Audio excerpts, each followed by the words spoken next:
Hello and welcome back to the port. I'm the guy from Asia, and today we're reviewing the Russian Tier 4 premium cruiser, the Krasny Krym, available in the store for 187,000 global XP. Now, this is a game of capture the base on ring. I've spawned in the centre and I'm moving over to the left flank to back up the two battleships and destroyer over there. So let's take a look at the shipping forecast. So Tier 3 and 4 game, looking on the other team.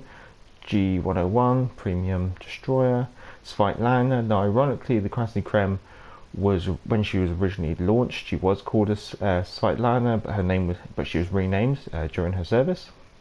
We have a Danae working with New York. We have an Emily Bataan, Kaiser, Corvette, Arkansas, Pitovilek, and New York. So it's interesting. Now we've come out the shipping forecast, and we know we're up against the Svetlana, so we're just going to start turning away and just get some guns down range and make some risky maneuvers and keep turning because that battleship's firing. So we have the New York here, so we know the New York's working with that Danae. So while we're starting to make the engagements and waiting for our destroyer to wake up, we can start talking about the Krasny Krym.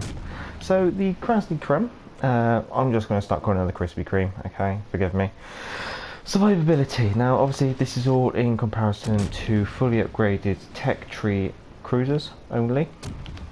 All the stats will be, as always. So we have below average HP for the tier, but we do have a good upper band of armour. However, we still don't quite know exactly how the armour is distributed on the ship, but our upper band seems to be quite good. Let's fix those off and get turning out. Now, we have no torpedo reduction. However, this is quite common for the tier, so it's not exactly a massive disadvantage. That would now bring us on to our artillery. Now, we have 15 single mounts of 5-inch guns. It means that we can have a full broadside of 8 guns, as per this.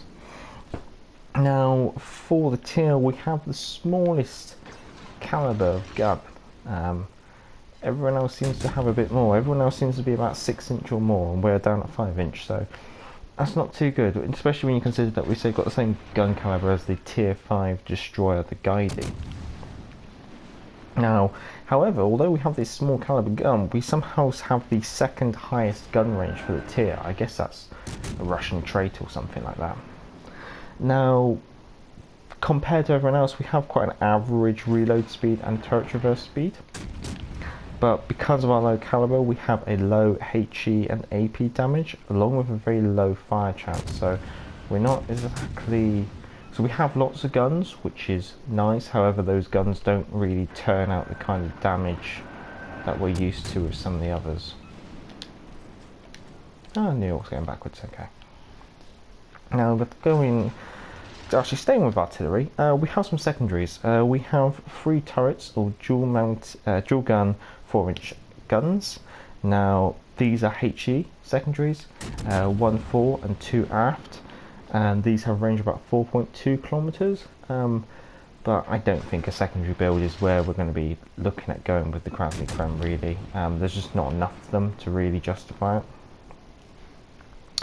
Now going on to the torpedoes, we have 2 triple launchers, 1 triple launcher per side, so we've got 1 starboard, 1 port, and these have quite a below average range, so only 5 kilometers, so we're only about 1 kilometer more than a Kirov.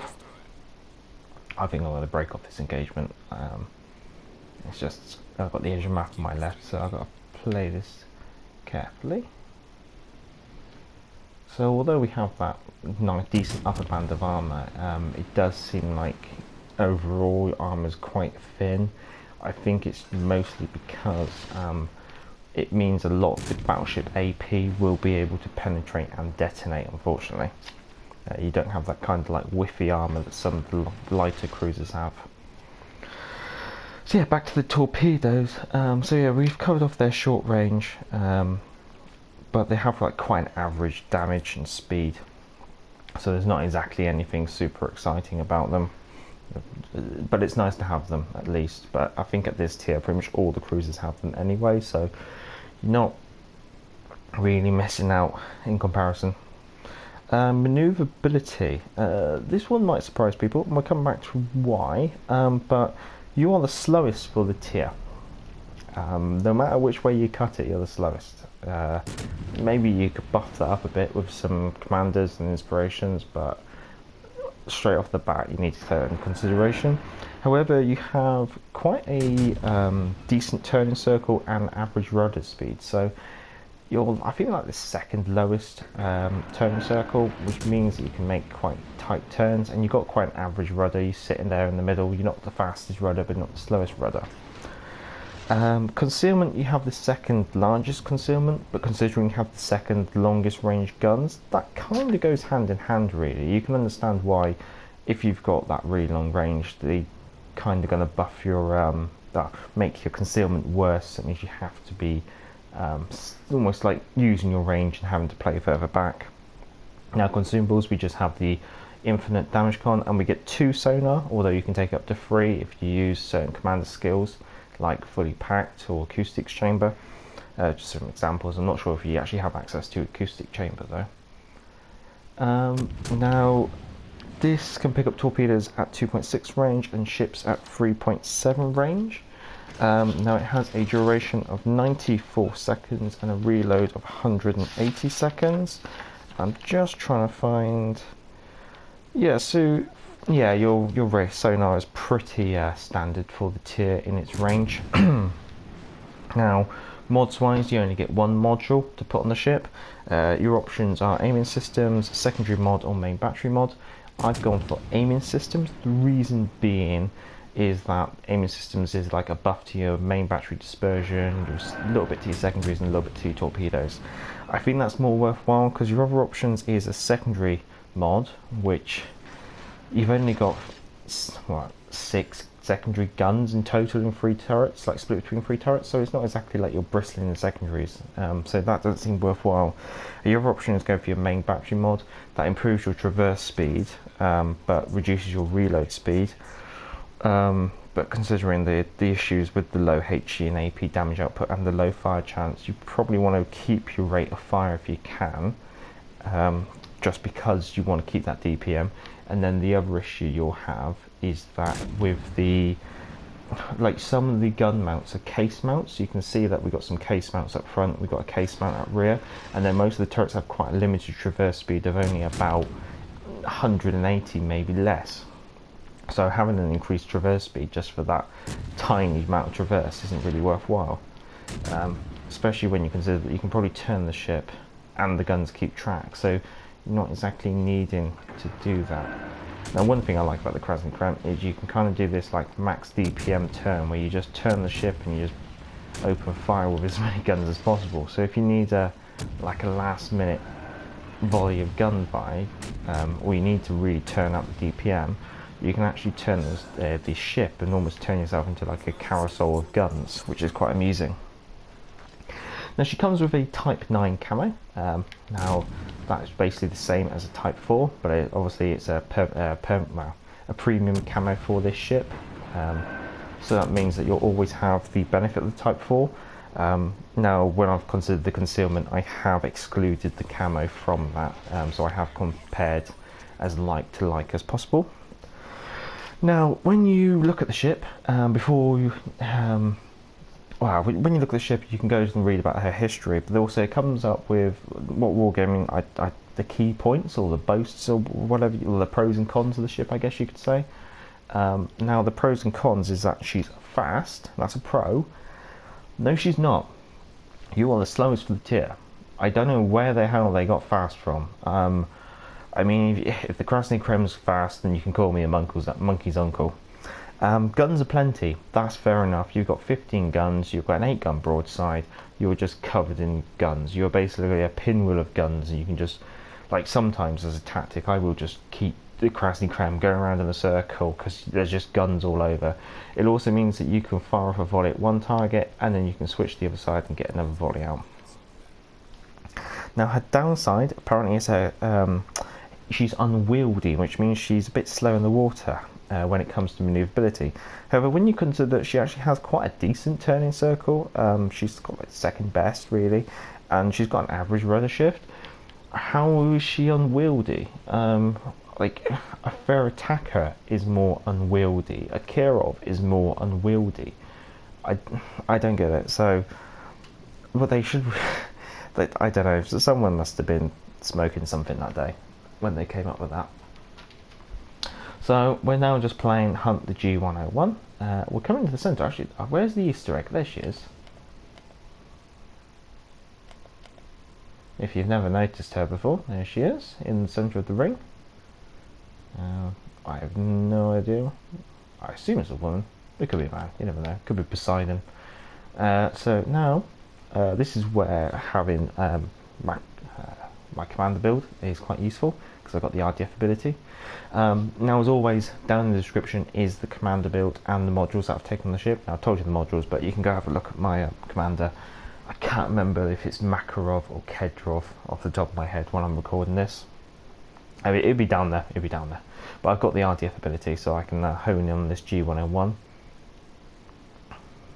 And I'm going to pop on sonar because I suspect he's getting really close to the island because he's got to be very close, and he's probably then going to pop out on me. In fact, I'm just going to have this ready so I can just chuck out some aerial denial. Where is he? It's got to be over here now.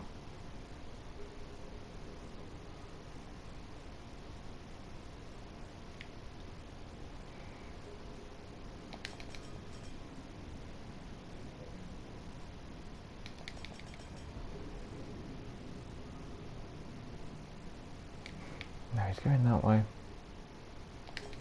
Okay, what I'm going to do, I don't think any ship would be able to do a 3-point turn here, so I'm just going to have, no, I'm going to have to do a 3-point turn. There's always one bloody destroyer at the end of the game that doesn't want to go quietly into the night.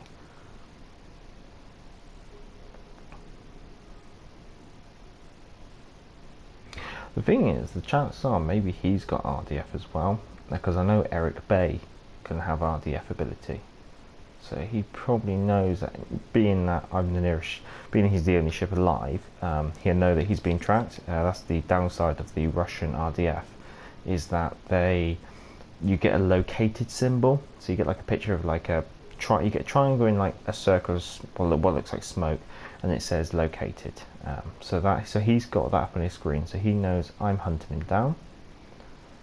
And now my sonar's run out. I was expecting him to be just around the corner waiting to give me a nasty surprise. And now I've got to do this naked with no sonar. But he's got to be here somewhere. While we're doing that, it's a shame that you can't get a better look at the camo as we're sailing through. Oh, there we go, we can kind of do that. Oh. I know you're here. And you know I know. We will find you, and we will kill you. If it's the last thing I do. I say, no my luck, I'm going to get torpedoed, aren't I? I'm still spotted. But then, that's the thing, with the Krasny Krym, your highest armoured point is actually very high. So, you will probably be seen over small obstacles like an island like this.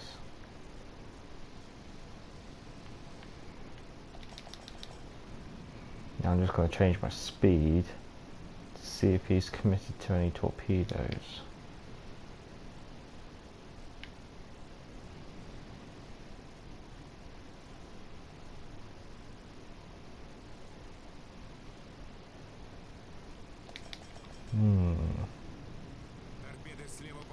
Yeah, there we go. You need my support. You need to get over here.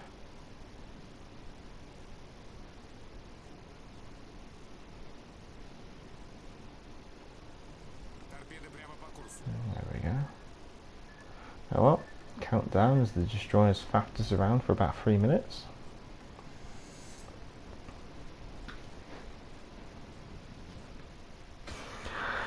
Well, that was an interesting game. Shame about the let's go hunt the destroyer for the last part of the game, unfortunately. But managed to get a kill. Came top of the team, but then it's tier 4, it's still clubbing. The destroyer I spawned with never actually played. Must have, so just down here, he must have maybe got kicked out of the game or quit the game. That Corbett must have quit the game as well or got disconnected. So that's some downsides there. If you quit the game when you're actually still alive, then you will just lose everything. But made a pretty penny at the tier 4. Well, as always, everything command build and everything's down in the description. If you like this kind of content, feel free to subscribe. I'm the Gallifrey Major, and back to the port.